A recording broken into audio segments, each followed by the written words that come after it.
Bienvenidos a una emisión más de Nunca te han espantado. Yo soy Aida Chacón y como pueden ver nos estamos preparando para Día de Muertos y nuestra transmisión en vivo que estaremos dando ese día. El tema de este programa es construcciones con alma. El diablo nos pide cuota de alma para poder construir.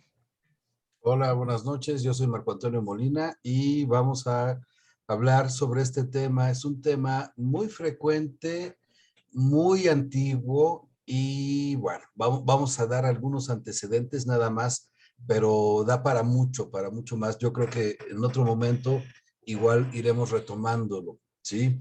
Ah, no sé, Aida, si quieres explicar de qué se trata para que vayamos entrando en el tema. Cuando dices Claro tú que sí. construcciones con alma, ¿a qué te refieres? Bueno, pues Construcciones con Alma es el título que le pusimos a este programa porque justamente estamos hablando de cómo las construcciones para cuando son grandes edificaciones, por ejemplo, puentes, carreteras, etcétera, y algunos ejemplos que les traemos, se cuenta que el diablo para permitir la construcción pide cuota de almas y entonces hay gente que es emparedada o sepultada en los cimientos de esas grandes construcciones para garantizar que no se caigan y que el diablo permita la construcción. Muy bien, bueno, pues para no irnos muy lejos, podríamos ir hasta la Grecia antigua, hasta los romanos, ¿sí? Porque ya con ellos existe esa creencia y existen esos antecedentes, pero para no irnos tan lejos el día de hoy, voy a mencionar una vez más a Alejo Carpentier. Lo mencionamos hace algunos programas a propósito de otro tema, pero en El reino de este mundo, la novela de Alejo Carpentier, encontramos, es una mención breve, pero ahí está la idea de lo que tú estás diciendo. Es interesante que en este caso no son nada más humanos los que se sacrifican, ¿sí? Para recordar un poco, se trata de poner en contexto lo que voy a leer. La novela de Carpentier, El reino de este mundo, trata sobre Haití, ¿sí? Y en la colonia, en la época colonial. Y en este momento lo que voy a leer es cuando están construyendo una fortaleza. Están construyendo una fortaleza y es un fragmento breve lo que voy a leer y ahorita lo comentamos. Dice, una luz de acuario glauca verdosa teñida por los helechos que se unían ya en el vacío descendía sobre un vaho de humedad de lo alto de las troneras y respiraderos. Las escaleras del infierno comunicaban tres baterías principales con la Santa Bárbara, la capilla de los artilleros, las cocinas, los aljibes, las fraguas, la fundición, las mazmorras. En medio del patio de armas, varios toros eran degollados cada día para amasar la fortaleza invulnerable. ¿Qué es lo que están haciendo aquí? Están sacrificando toros porque con la sangre de los toros se usa, igual que el agua, para amasar el cemento y con eso poder construir, ¿sí?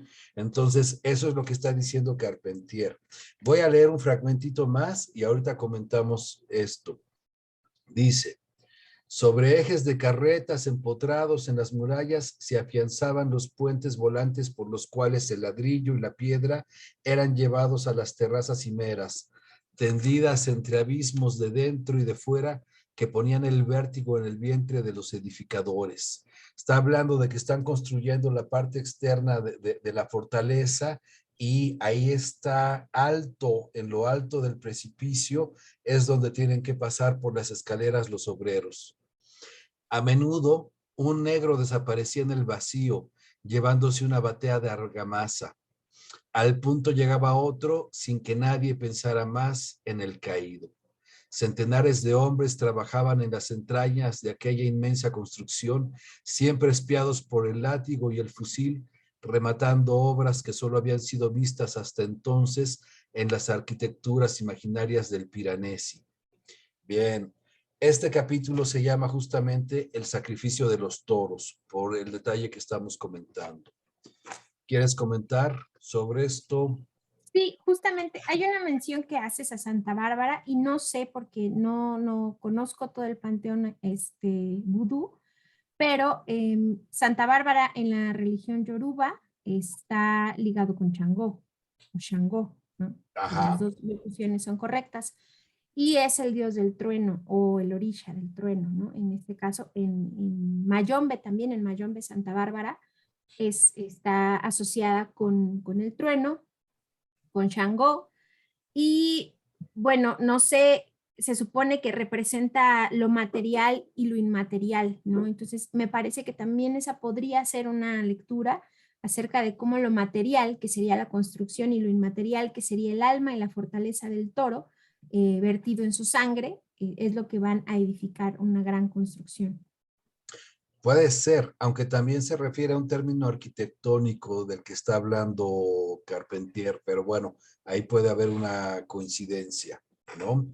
Ah, y esa idea de que se construye y se sacrifican obreros, por ejemplo, los seres humanos pueden ser los mismos obreros que están trabajando, pues es una idea que vamos a encontrar en otros momentos.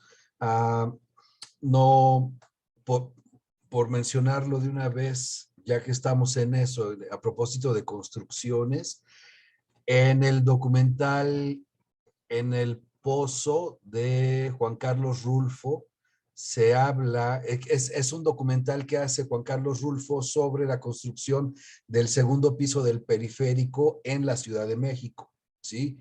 Y entonces entrevista a varios obreros de los que están trabajando en la construcción, porque es un documental que lo va haciendo conforme van trabajando los obreros, y hay una obrera, una mujer que menciona eso y dice, sí, aquí han muerto varios de los obreros que estamos trabajando, ¿no? Incluso menciona que por ahí se pueden ver de repente caminando en el periférico. Pero la idea es esa, que esas muertes de esos obreros son necesarias para poder terminar la edificación bien, ¿no? Y que no se caiga, porque también es esa Que no se la otra caiga. cuestión, que no Sí, se caiga. bueno. No sé, creo que tienes una historia tú que nos quieres compartir, ¿verdad? Sí, por supuesto. Tengo una historia que se llama La carretera de almas, la titulamos La carretera de almas, y esta es una historia que contó hace muchos años el primo de un tío a mi informante, entonces es ahí una cuestión en la que también trabajaron y que tenían conocimiento cercano. Y bueno, empieza así. Esta historia me la contó mi compadre Alberto. Es de las obras de la autopista México-Puebla. Me contaba que Narciso, su primo, que era, bueno, no sé si era ingeniero o nada más andaba en obras de construcción, pero sí nos comentaba que hubo una ocasión en que había tramos donde no podían avanzar. Lo que hacían en el día, en la noche había derrumbe. Y otra vez, lo que hacían en el día, en la noche otro derrumbe. Y así por varios días y no encontraron explicación del por qué, hasta que uno de los más viejos de la construcción le propuso a los ingenieros del proyecto que hablaran con el diablo, o lo que llaman el diablo, para llegar a un arreglo. Le llaman diablo porque es algo judeocristiano, pero en realidad no sé qué sea. Me comentaba que sí hablaron con él a la medianoche un día X de la semana y que se presentó el ser y les pidió una cantidad de almas. Los iba a dejar avanzar de acuerdo a cómo fueran soltando almas. Y pues llegaron al acuerdo. Así que llegaron al acuerdo y me comenta mi compadre que Narciso le dijo que se fueron, por decir hoy, y en un camión de volteo lleno de obreros lo mandaron al voladero. Se caían al voladero. Morían todos. Ponle que en una caída de 100 o 200 metros se morían todos o casi todos. Ahí los dejaban. Ninguno se libraba. Y avanzaban, por decir, como al mes o un poquito más, otro camión lleno de gente obrera, avanzaban otro pedazo. Y así se fueron varios tramos de la carretera aventando camiones de volteo con obreros para pagarle al diablo el permiso. Todo parecía un accidente, haz de cuenta como en la película Destino Final. Por eso, pero ese es un churro. Aquí era como tal día tocan almas y ahí se iba el camioncito al fondo del barranco, hasta que lograron salir de ese tramo en específico. Y ya después de eso no les pidió más almas, con eso tuvo. Se fueron como 5 camionadas, así que no sé cuántos obreros murieron, porque caben entre 20 o más allá en una caja de volteo. Así que no sé cuántos habrán sido en total, pero fueron bastantes. Pero por eso es importante estar a las vivas, porque también aquí en el metro entregaron a varias gentes, pero lo que pasa es que son secretos a voces entre la gente de la construcción, porque contratan gente que viene de los ranchos, que no saben no saben ni de dónde vino ni dónde está, y sus familiares tampoco saben dónde andan, y pues se van. Agarran gente que nadie va a buscar, por eso también en los pilares del metro hay eso, y generalmente este tipo de espectros andan muy dispersos, no te van a asustar porque están aprisionados en los pilares. Si ves alguno, es que ahí quedó su esencia o el dolor o el susto, pero los que están en los pilares pues están encerrados. En los puentes más importantes y grandes hay gente sembrada que la ponen ahí en la cimentación y pues los tiran y ya, los tiran en el concreto encima y ¿quién los va a oír? Y más si son varios que están de acuerdo, pues sí, así fue la historia de la carretera Puebla, que hasta que no se llegó a un acuerdo con el malo, no se pudo avanzar en la construcción. Y donde te encuentres mucho desgajamiento es porque no cumplieron con el pacto o lo dejaron a medias. Siguen pidiendo almas, hay accidentes muy feos, porque siguen jalando más almas, las que le quedaron a deber. En las carreteras muy feas, con muchas curvas, ahí también son pactos que se hacen y no se cumplen. Y pues siguen llegando almas y almas en los accidentes. Hay lugares muy específicos en que cada 2 por 3 pelas alguien se muere. Muy bien, se parece mucho a una historia que también yo quiero compartir. Entonces voy a, voy a leerla y ahorita vamos comentando. Voy a leer ahora la mía. Dice, bueno, el contexto es que quien me cuenta esto es un estudiante de la UAM Xochimilco, entonces dice que escuchó a alguien platicarlo y se acerca a esa persona para preguntarle. Le pregunta por la historia del maligno. Entonces, la persona a la que se acerca le pregunta, ¿y tú qué sabes? ¿Y tú cómo sabes del maligno? El otro día usted mencionó que el maligno no les dejaba terminar la carretera hacia Ojo Caliente. Ah, eso dije. No tengo por qué mentirle, señor. Supongo que no. Pasaron unos segundos en silencio. Al ver que el hombre no iba a contestar mi pregunta, me alejé de la mesa. Terminó de comer sus tacos y pidió una cerveza. Cuando se la llevé, el hombre me dijo, el maligno es un charro vestido de negro. Dicen las ruquitas persinadas que es el diablo y que hay que tenerle miedo, porque si no, nos lleva a la chingada. ¿Qué tan cierto sea eso? No sé, pero por mi madre que lo que hemos visto en Ojo Caliente hace que sudes del miedo. Varias veces hemos hecho explosiones para que la carretera pase. Todo es normal. Se le pone dinamita. Esa cosa truena y después empiezan a saltar las rocas para que pase la planadora. Todo ese trabajo lo hicimos como unas 3 veces. ¿3 veces? ¿Qué no con una basta? Pregunté.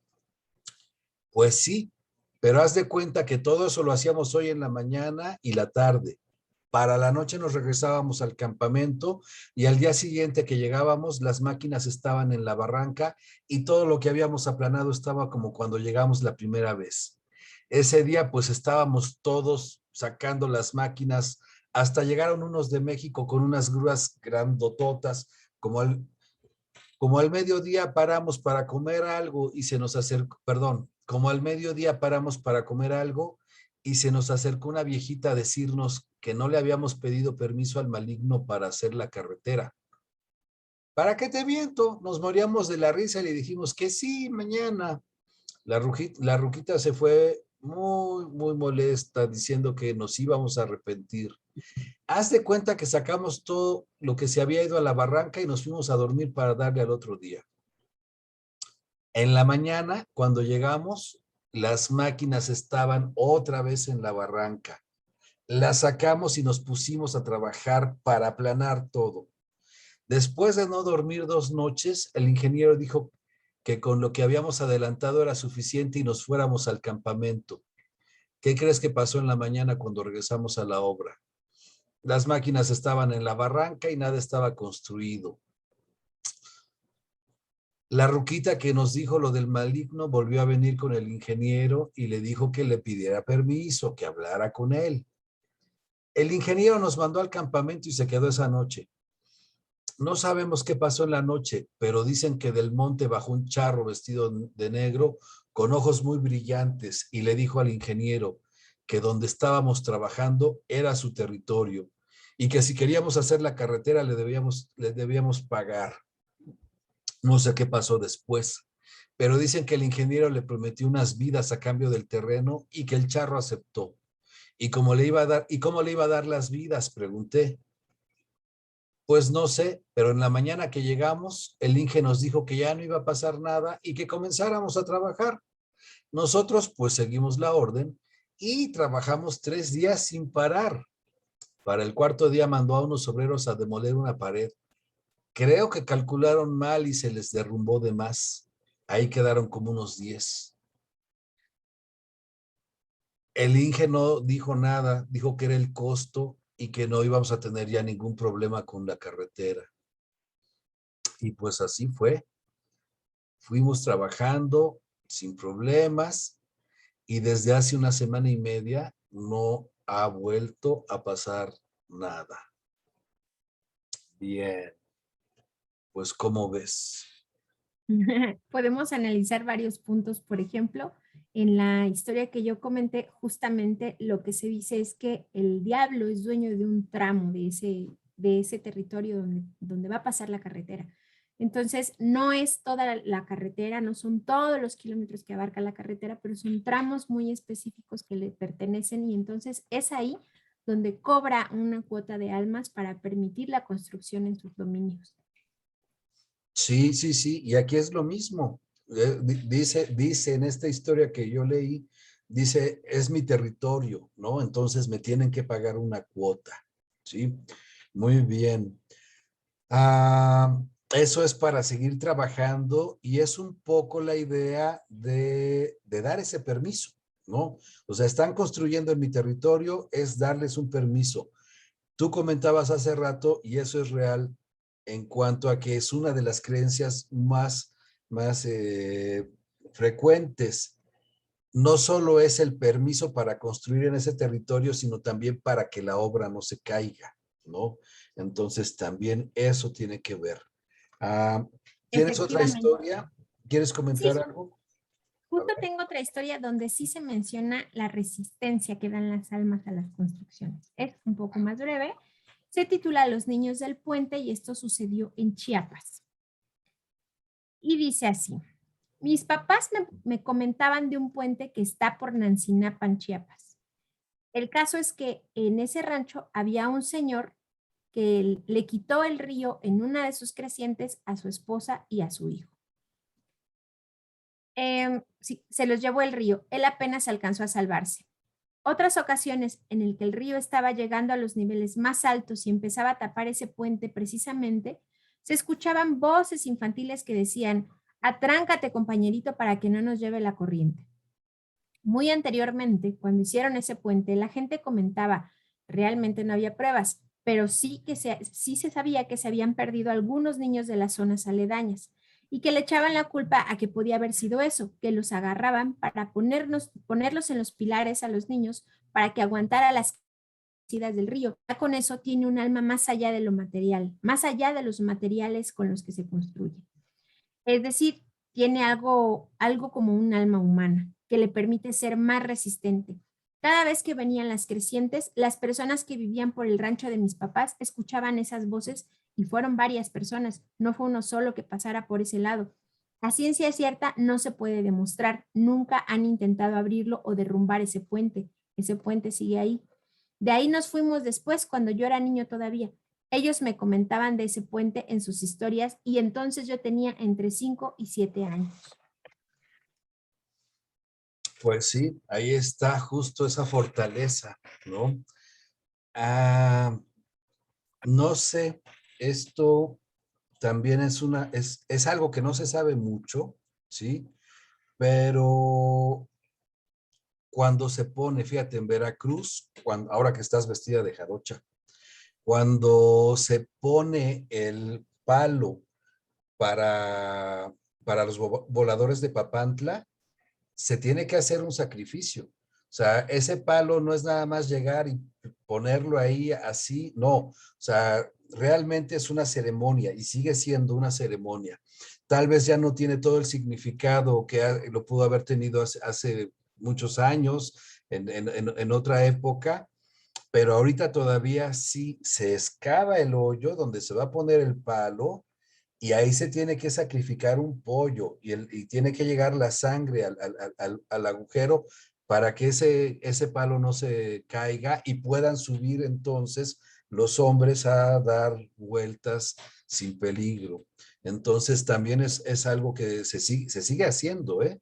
Eso no se sabe tanto, pero se sigue haciendo. Esos palos no es nada más llegar y ponerlos ahí como si fueran cualquier cosa. Y es bien interesante porque justamente no es ni en una sola región, ni en una sola cultura, ni en una sola religión, por ejemplo, donde se considera que se tiene que unir lo material con lo inmaterial. Y lo inmaterial siempre es el alma de un ser vivo. Obviamente, que puede ser, en este caso, en las construcciones se habla de almas humanas, pero también hay almas de animales, ¿no? La sangre de los animales es lo que contiene su esencia y que en muchas religiones también se utiliza como un sacrificio para conjuntar lo material con lo inmaterial, ¿no? Para darle fuerza a la construcción.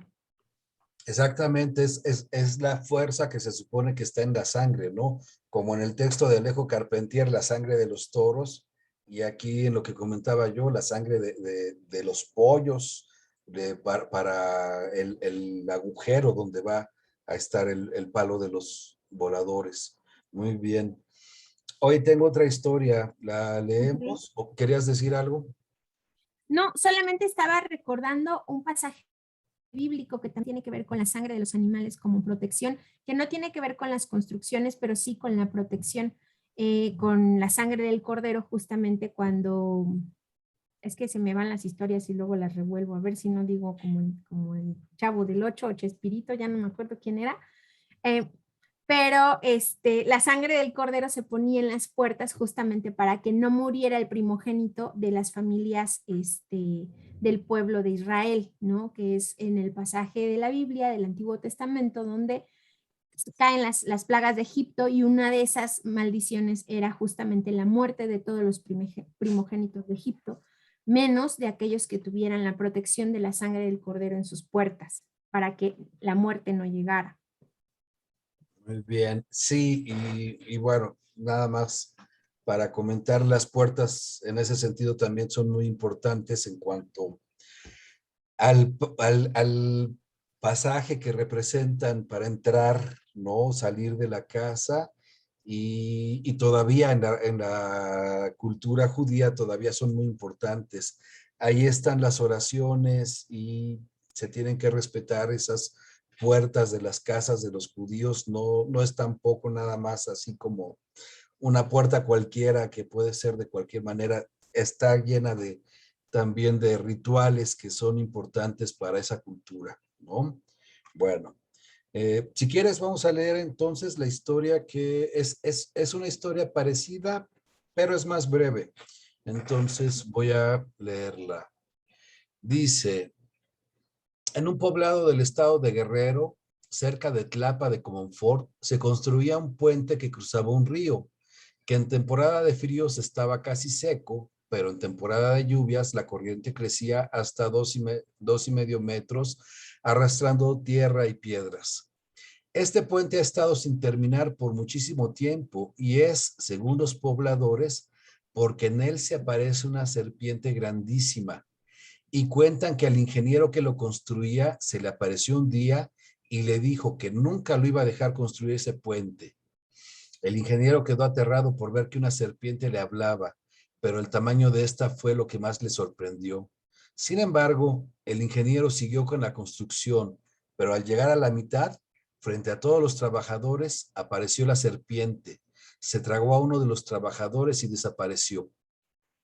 Pasaron unos días y al ingeniero se le aparece el animal en la orilla del puente y le dice que si quiere terminar de construir, le debe llevar a 10 niños para él, uno por cada noche. Pero el ingeniero se va y no termina el puente. Desde ese entonces, a los ingenieros que lo han querido terminar se les aparece la serpiente y les pide lo mismo, pero se van de aquel pueblo. Y todas las noches, al pasar por la carretera, se ve una serpiente moviéndose en el puente. Esta historia me la contó una estudiante de la UAM Xochimilco. Como podemos ver en este relato, como no se paga la cuota de almas, simplemente ya no se puede construir. Ahí se queda a la mitad el puente en obra negra o a la mitad simplemente sin poder ser utilizado porque no se paga la cuota de almas que permite la construcción. Claro que esa es la opción. O sea, la opción es, porque en algunas de las historias que hemos escuchado es, se paga y ya se termina la obra, ¿no? Pero la otra opción es esa, o sea, no aceptar dar ese pago y entonces la consecuencia es no poder terminar la obra, ¿no? Y ahí están esas obras y esa es la explicación que la gente da. Efectivamente. Y como podemos ver también estos relatos, esta tradición acerca de que las construcciones requieren almas, están en muchos lugares, ¿no? Tanto en sitios remotos, rurales, como en la ciudad. Aquí en la leyenda de la carretera México-Puebla, pues es la carretera México-Puebla, aunque está en medio de la nada, por así decirlo, pues está conectada con el ámbito urbano, ¿no? Y por supuesto que también hablan del metro. Lo mencionan muy, muy poquito, pero ya habrá unos episodios donde nos dediquemos efectivamente al transporte público de la Ciudad de México, porque también hay muchas historias alrededor de su construcción y no solamente de su construcción, sino de su mantenimiento y la operación del metro. Sí, sí, sí. Yo creo que ahorita ya podemos invitar a las personas que nos escuchan a que nos envíen sus historias. Pueden escribirlas si quieren o si no, graben el clip de audio y nos lo pueden enviar. Lo pueden enviar al el correo que tenemos, que es narrativasdiversas@gmail.com. Está nuestro canal de YouTube, ahí también pueden ponerlo en los comentarios.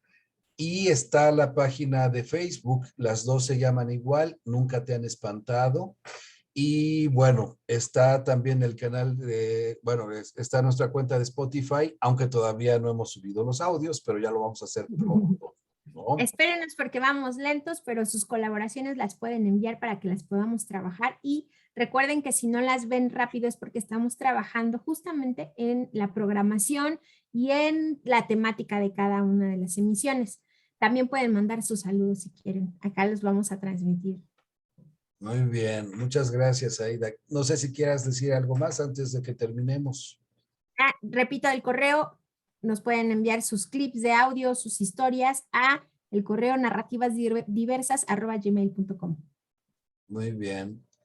Bueno, pues entonces ya, yo creo que ya podemos terminar y pues les agradecemos mucho. Nos veríamos la próxima semana.